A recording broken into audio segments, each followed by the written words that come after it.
The immigration crisis at the U.S.-Mexico border dominated headlines this week. The images and sounds of migrant children being separated from their parents, tugging at our heartstrings and testing our collective patience. But what's the real story, and how did we get to this point? It's complicated, and given the many theories, conspiracy and otherwise, you've seen floating around this week, it may not be what you think. The short answer is there are two parts to the crisis. The long-term one, a result of decades of incomplete laws and inconsistent enforcement under multiple administrations, and the short-term one, initiated and this week ended by President Trump. Let's break it down. In the 1980s, adults apprehended while crossing the border illegally were generally released pending their deportation hearing. Conservative Justice Antonin Scalia wrote in a 1993 Supreme Court opinion in Reno v. Flores, the Board of Immigration Appeals stated an alien generally should not be detained or required to post bond except on a finding that he is a threat to the national security or that he is a poor bail risk. Children who arrived at the border in the 80s with their parents were detained and released together. If they arrived unaccompanied, there was no real unifying policy. Some were released to parents, some to other organizations.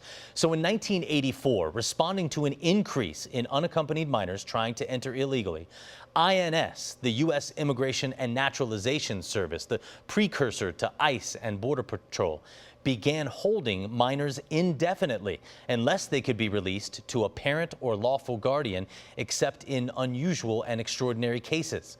The next year, 1985, 15-year-old Jenny Lisette Flores, daughter of a housekeeper working illegally in the U.S., was caught trying to cross into California, fleeing from a civil war in her home country of El Salvador.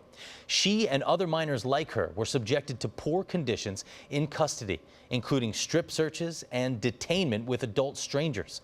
So she and three others sued the government on behalf of all unaccompanied minors. The lawsuit basically argued two things. One is that the INS should screen other available adults and release children to them if they appeared to be competent and not molesters and things of that nature.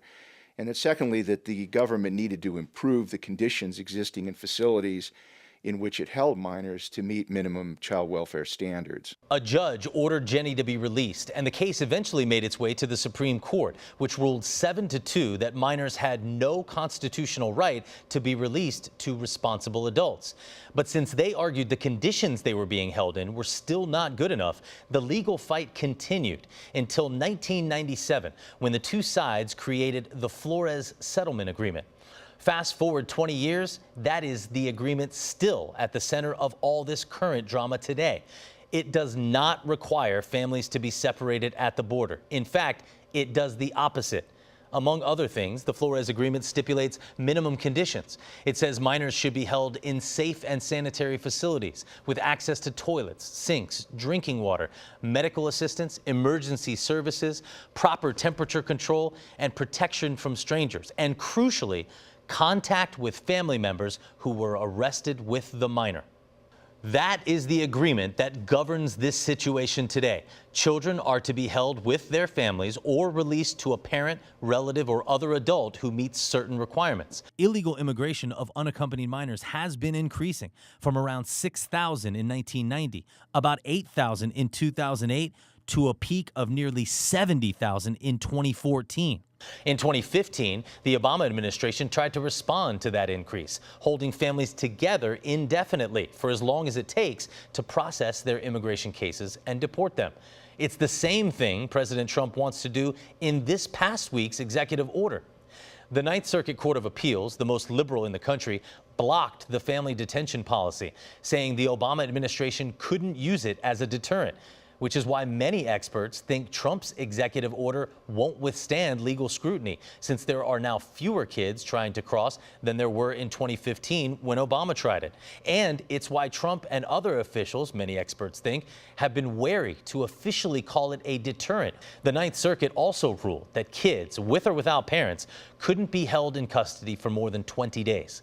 In practice, that meant it was releasing the whole family before that deadline, which is what President Trump means means when he refers to catch and release. And there has been a big increase in total border apprehensions and border apprehensions of unaccompanied minors. But that's because there was a big decrease from 2017, Trump's first year in office.